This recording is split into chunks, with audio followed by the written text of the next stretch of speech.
Hello, this is Paul in Las Vegas, and I'm here with a fight prediction for Saturday and some horses for the Friday card, which is today now. It is presently around 4 a.m.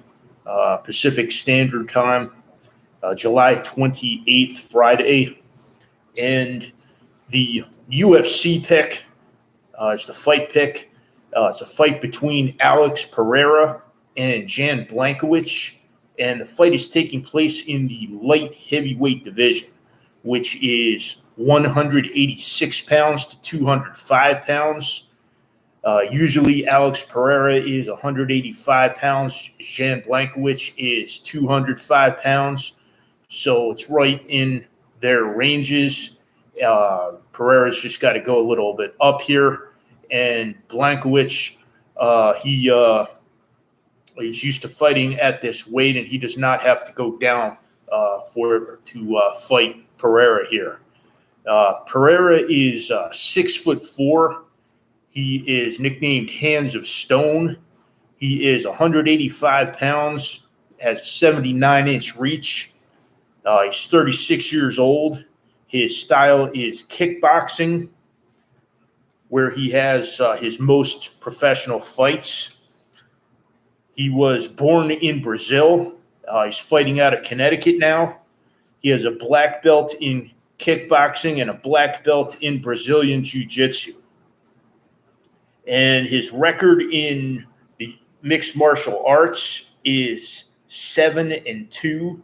That's a 77% win percentage.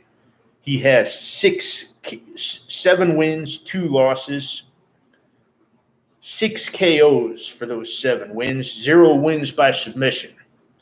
And so he has won 6 of his 7 fights early. So on his wins, that's 86% of his wins have come early, and he has 1 win by decision in the UFC. Losses, he has 2 losses. 1 was by KO and 1 was by submission. And he has not lost a decision in the UFC. So 50% of his losses have been by submission, 50% by KO when he loses, but he has won 77% of his fights.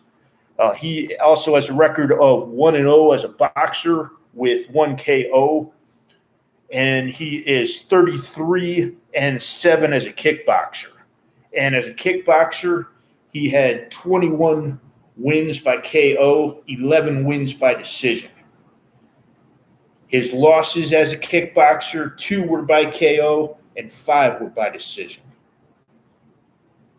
So on decisions, he has a record as a kickboxer of 11-5.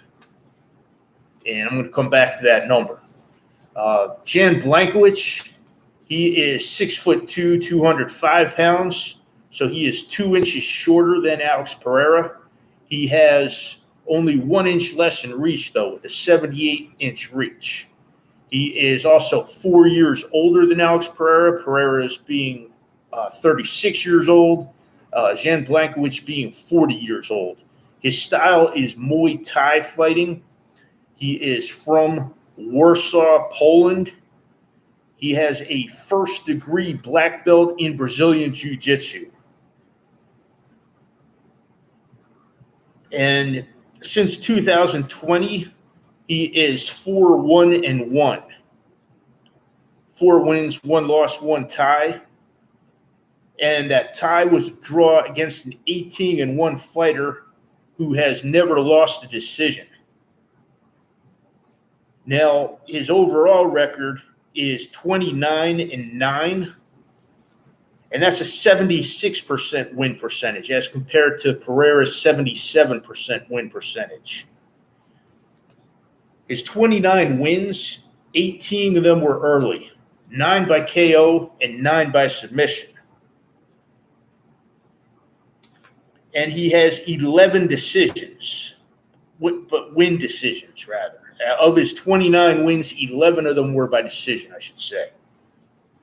His losses, 9 losses, 2 by KO, 2 by submission, 4 early losses as compared to 18 early wins. and 5 losses by decision. So his record in decisions in the UFC is 11-5, which is the same as Alex Pereira's kickboxing record in decisions, 11-5. Only 5% of his fights has he gotten KO'd for Jan Blachowicz. So this is looks like a very, possibly a very good fight, very interesting fight. Have a guy who likes to stand up and fight, who is good at kickboxing and good at boxing with the nickname Hands of Stone in Alex Pereira, and a guy who often takes the bout to the mat in Jan Blachowicz. So, and who has Brazilian Jiu-Jitsu, although Pereira has the Brazilian Jiu-Jitsu as well, also being a black belt. So it's a very interesting fight. Alex Pereira, although he only has 9 mixed martial arts fights, he has never been submitted. And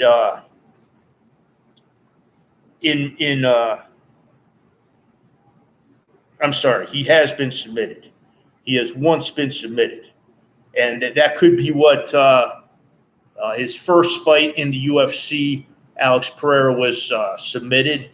And Pereira had his recent loss to Israel Adesanya. And he had Adesanya's number, beating him in both the UFC and in kickboxing. Has had multiple wins against Adesanya before losing to Adesanya recently. And Adesanya is just a very, very good fighter. So Alex Pereira is now going against Jan Blachowicz. As I was saying, very good contrast to styles here. My prediction here is Jan Blachowicz. I like going with the person with who can take the mat to the ground, the fight to the ground more. My wrestling coach, he used to say that 80% of fights end up on the ground,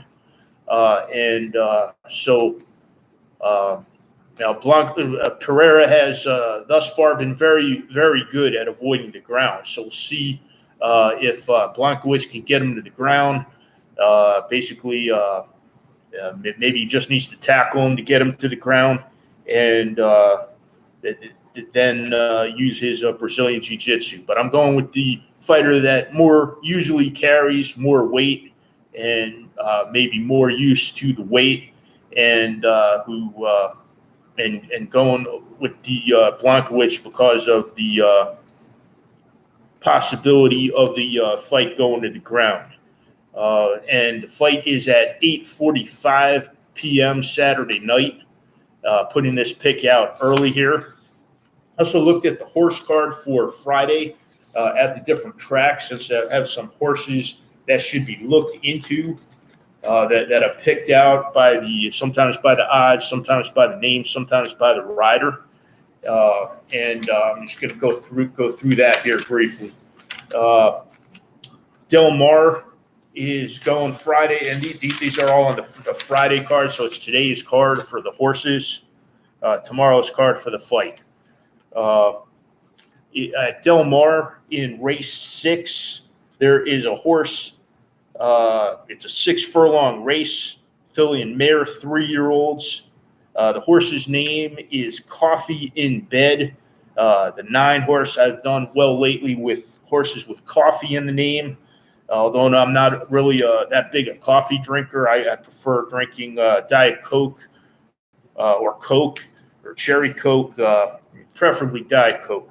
But I'll drink coffee sometimes when I need to. In race 7 at Del Mar, there is a 5-furlong turf race, filly and mare. There's a 5-horse named Amy C, who is 5-2 overnight, with the rider being Rispoli.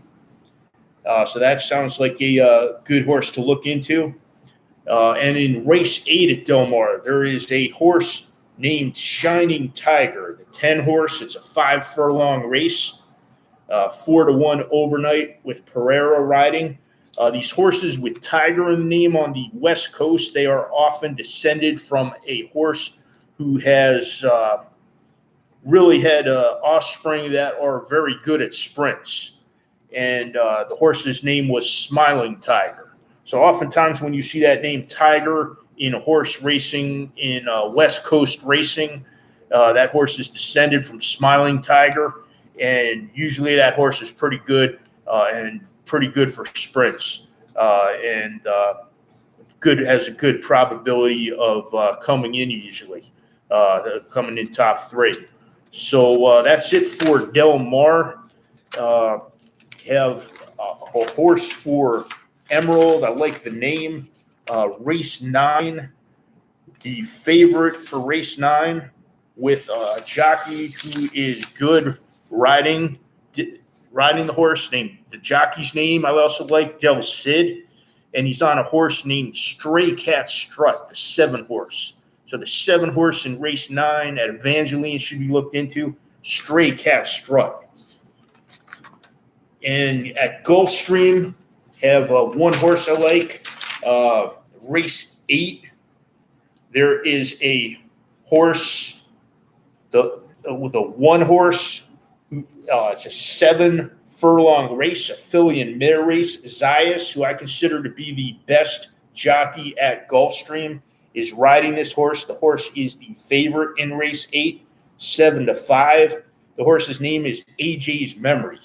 And if you ever watched the Sopranos, Tony Soprano's son in the TV show was named AJ.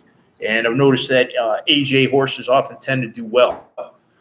So the 1 horse there, AJ's Memory, could be a good horse at Gulfstream. At Monmouth Park, race 7, there is a horse. Well, first off, in race 1, there is a horse. Race 1 is a 5 furlong turf race, filly and mare, and the horse's name is Bel Pensero. So it's got the Spanish there.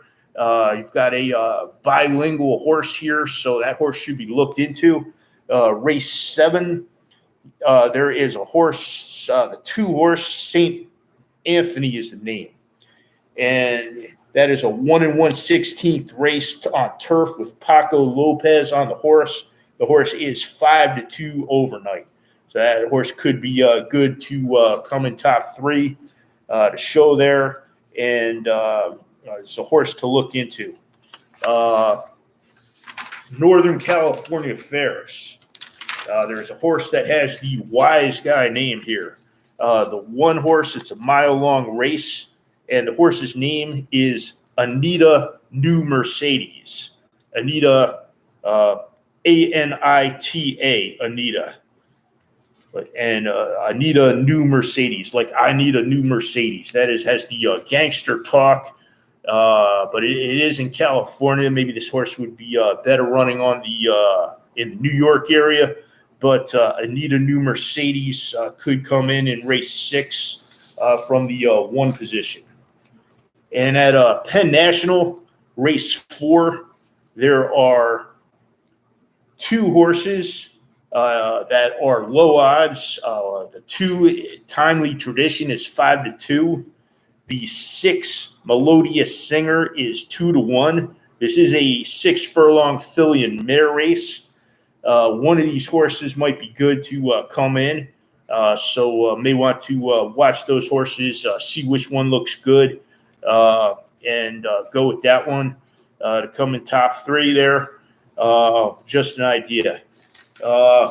Prairie Meadows.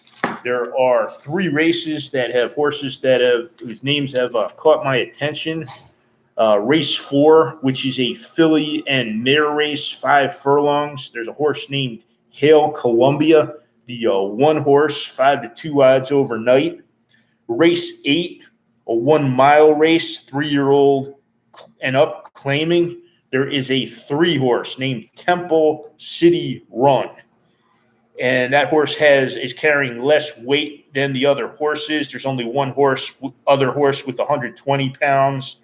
The rest of the horses in that race are carrying 125 pounds. and the Temple City horses have been very good horses. So whatever's going on with the owner and naming horses with that name and the genealogy of those horses with Temple City in the name, they have, and the training of those horses, they have been just doing well overall. That's one thing I've noticed following horse racing, and to the extent that I follow it. And at Prairie Meadows race 9, there is also a 4-horse named Axton, 9-5 overnight. So on a 6-furlong race, 3-year-old and up. So that horse may be good to come in. Top 3 there. Saratoga, there are 3 races, actually 4 races where horses have caught my attention. Race 4, which is a 6.5 furlong filly and mare race. There is a horse named Quick Money, and that's Money, Munny. And that gives you a clue as to the breeding, because the Money, Munny breeding has been very good breeding. A lot of the horses that have descended from that horse have come in and done well. And that horse is the 9 horse in the race, race 4, and is 7-5 overnight. So that horse is the favorite. Might be good for the top 3 there. Race 7 is a 5.5 furlong turf race, 3-year-old and up. And there are 2 horses that have caught my attention in this race. The 7 horse is named City Mischief and is 2-1 overnight with Erad Ortiz riding. And the 12 horse Z-Bear has Les Cano riding him. It's carrying less weight than all but one other horse who's at 20-1. Z-Bear overnight is 2-1, while City Mischief overnight is also 2-1. So there are 2 2-1s in a race. And normally I don't like that idea here. Maybe try, if somebody could try, seeing which one of these horses looks good walking, and possibly going with that horse there for race 7. It's a 5.5 furlong turf race. Race 9 at Saratoga is a 1-mile race on turf, and there is an 11 horse whose name makes sense to me. The 11 horse's name is Money Supply. With the economic news today, that horse's name makes sense to me, and that horse is a 6-5, and that is Money, not with the Munny and that whole genealogy thing going for the horse, but has the economic name here, so may come in.